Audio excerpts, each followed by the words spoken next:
السلام عليكم. كل سنة وانتم طيبين. بمناسبة شهر رمضان الكريم ينعاد عليكم بالخير يا رب.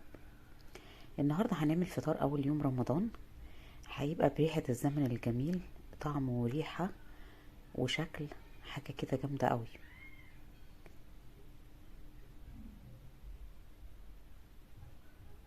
هنعمل فراخ محشية بالبصل، وهنعمل صينية رقاق، وهنعمل ملوخية، وهنعمل سلطة بنجر. يا رب الأكل ينال إعجابكم. تشجعوني بأحلى لايك، ويلا نسميه بسم الله. معايا فرخة، هكون غسلها كويس قوي وحطها في محلول ملح وليمون وخل. معايا بصلتين كبار مبشورين، هرش عليهم معلقه صغيره فلفل اسود ومعلقه صغيره ملح، وهدمجهم كده مع بعض كويس قوي. وهحشي الفرخه من جوه كلها. طبعا الخطوه دي بتدي ريحه وطعم حلو قوي للفرخه. وهحشي تحت الجلد كده برضو، وكلها بقى كده من بره ومن جوه بالبصل بقى والملح والفلفل. وهقفلها كده بالخله.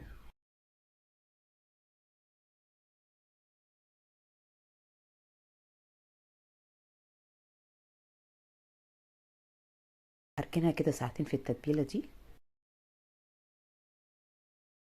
وبعد ساعتين معايا شوربه على النار.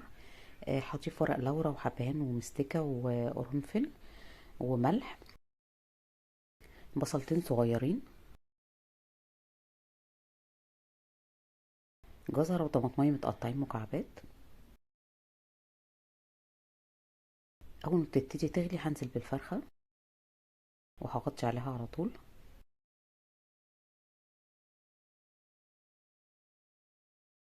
أي ريم على الوش كده بقى هشيله.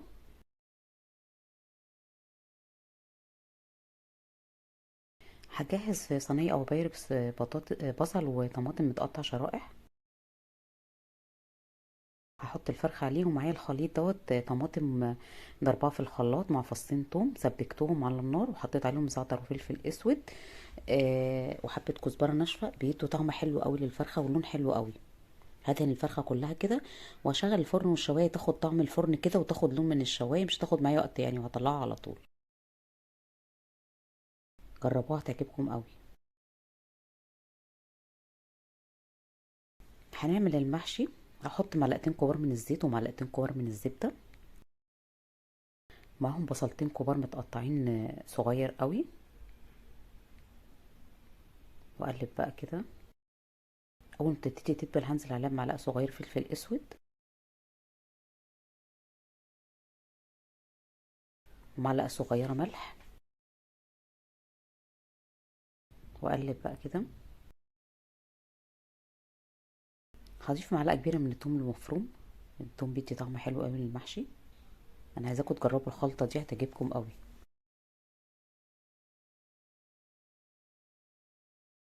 هضيف عليها قرن فلفل حراق اخضر وقرن فلفل احمر وطماطمتين كبار مبشورين. الطماطم دي بتدي للصلصه قوام كده ولون حلو قوي. اول ما تتسبي كده هنزل عليها بثلاث ورقات من النعناع الاخضر. هقطعهم كده. لو ما عنديش نعناع اخضر ممكن احط نعناع ناشف. هضيف كمون وكزبره وملح.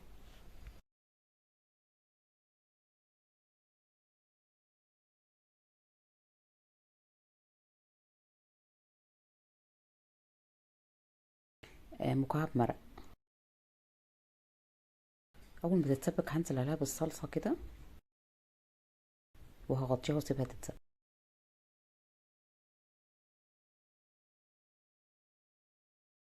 اتسبكت معايا وبصوا قوامها بقى تقيل ازاي ولونها حلو ازاي. هكون غاسله بقى كزبره وشبت وبقدونس ومقطعاهم كده. يا دوب هقلبهم تقليبه كده في الصلصه وهطفي عليها النار على طول. هغسل الرز واحطه يتصفى واحطه اخر حاجه. بعد ما اطفي النار بقى بحط الرز اخر حاجه يكون متصفي، واقلبه بقى كده مع الخلطه.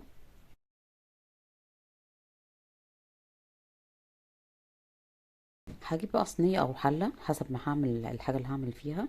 هفرد فيها ورق كده من بتاع الكرنب. هكون غاسله الكرنب وسلقاه مش ههريه في السوا، يا دوب كده انزله ياخد لون كده، بيبقى يعني ني شويه، لانه هياخد سواه لما اجي احطه على النار هياخد اكمل بقيه سواه. اكون مجهزه بقى الورق مقطعاه كده ومجهزه كل حاجتي، والف بقى بالشكل ده. طبعا الورق لما بيتقطع بيسهل عليكي بقى تخلصي بسرعه، ممكن تعمليه قبليها بيوم وتحطيه في التلاجة، مش هيحصل اي حاجه، وتسويه تاني يوم. اما بتجهزي كل حاجه، الطماطم تبقي مجهزاها في الخلاط، البصل تبقي مجهزاه بشراه، مقطعه الورق، كل حاجه بتبقى سهله بعد كده. اللف ده ما بياخدش اي وقت. ممكن تعملي ورق عنب، ممكن تعملي فلفل وبتنجان وكوسه، يعني اي حاجه عايزه تعمليها بدل الورق الكرنب. ممكن تعملي اي نوع محشي تاني. هحط على الوش بقى شرايح من البصل والطماطم، بيدي طعم وريحه حلوه قوي للمحشي.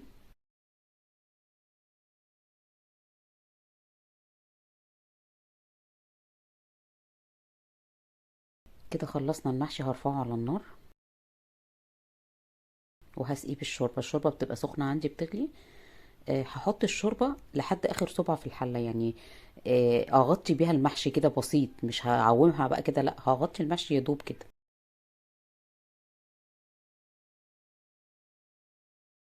هعمل رقاق، هعمل العصاق بتاعه، معلقه كبيره من الزبده ومعلقه كبيره زيت، وبصلتين كبار متقطعين تقطيع صغير، هشوحهم كده مع بعض.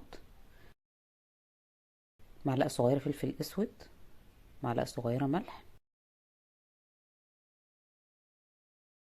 نص معلقه من جوز الطيب، معلقه صغيره من توابل اللحمه، واقلب كده مع بعض.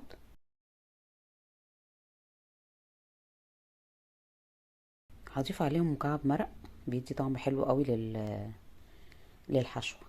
وهقلب بقى كده كله مع بعض. اول ما تاخد معايا اللون ده كده خلاص استوت، هطفي عليها. معايا رقاق بكون جايباه، يعني حسب الصينيه اللي هعمل فيها، مستطيل او مدور، لو حتى كبير شويه او صغير شويه بينفع معانا. هتبقى الشوربه معايا سخنه كده، هنزل عليها بثلاث معالق كبار من الزبده، وهجيب صينيه او بايركس ادهنها بالزبده.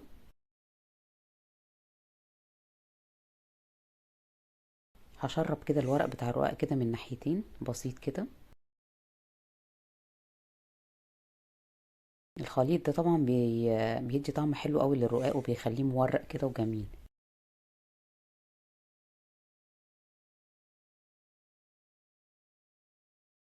طبعا أنا الرقاق كان كبير عندي على الصينيه، فعادي يعني لو اتكسر بيبقى عادي، لان في الاخر بيبقى زي يعني بيبقى مبلول كله مع بعضه، بيتماسك مع بعضه، يعني مش بيأثر على اي حاجه. حتى لو عندك ورق مكسر حطيه برضه في النص او فوق من على الوش، مش بيأثر على اي حاجه.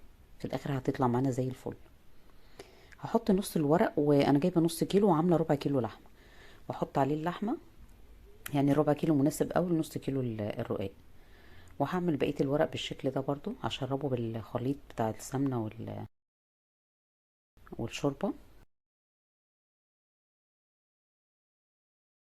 لو بتتكسر معاكي عادي ظبطي الورق، المهم متبقاش حته ما فيهاش ورق، في الاخر كله بيبقى قطعه واحده.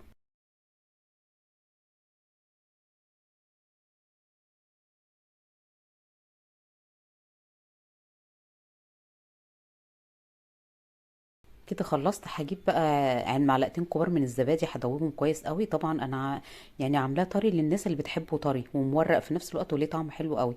لو مش حابه ان هو يبقى طري من على الوش كده، ممكن تدهنيه زبده بس، هيطلع معاكي مقرمش وحلو قوي، لكن انا عاملاه عشان يبقى طري من فوق.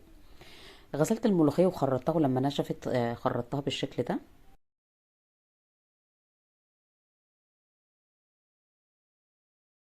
هكون مسخنه الشوربه، الشوربه طبعا هحطها على قد الملوخيه، يعني لو احتجت شوربه تاني هزود. بضيف لها مكعب مرق ونص معلقه فلفل اسود. اول ما بتغلي بنزل عليها الملوخيه على طول، واقلبها بقى كويس قوي لحد ما توصل معايا للقوام ده. اول ما تبتدي كده تعمل تغلي من الجناب كده، مش هخليها تغلي، اول ما تعمل من الجناب كده، تعمل فقاقيع في الجناب كده، هروح طافيه عليها على طول.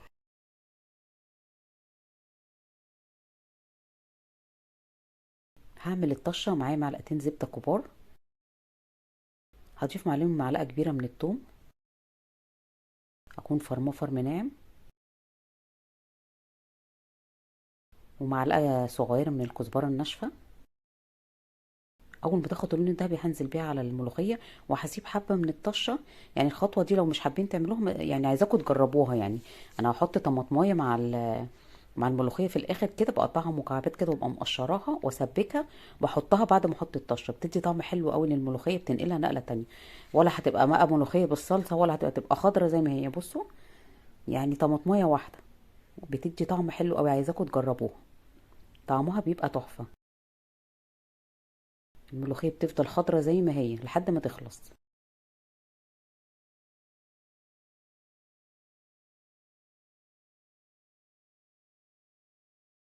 ريحتها بقى وقوامها تحفة.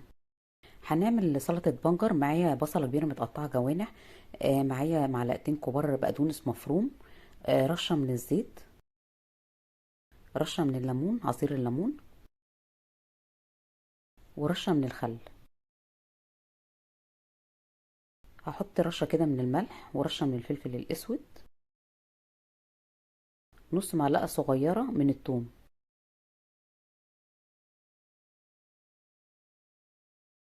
هكون واخدة نص كوباية من المية اللي غاسلة فيها بقى البنجر كويس قوي وسلقاه، واخدة نص كوباية.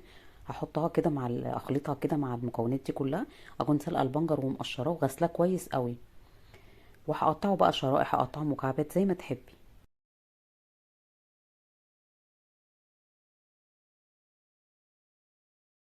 طبعا البنجر كلنا عارفين فوائده للناس اللي عندها فقر دم والناس اللي عندها انيميا. طعم بيفتح النفس، وكل فوائده عالية جدا. هخلطهم بقى كده مع بعض. عايزاكم تجربوا الطبق ده، هيعجبكم قوي. البصل بيبقى طعمه تحفة، والبنجر بقى حاجة كده جامدة قوي. كده خلصنا الاكل. عملنا الملوخية، القوام بتاعها جامد قوي وتحفة. عملنا البنجر، خلصنا المحشي مستوي ومفرفر وتحفة. بصوا لونه عامل ازاي وشكله عامل ازاي. طلعنا الفرخة. طبعا البصل مخلي ريحة الفرخة تحفة، كأنها مشوية على الفحم. جربوها تعجبكم قوي. عملت الرقاق متحمر من تحت كده ومورق من جوه وطري من فوق، حاجة كده تحفة. صوما مقبولا وافطارا شهيا. باي باي.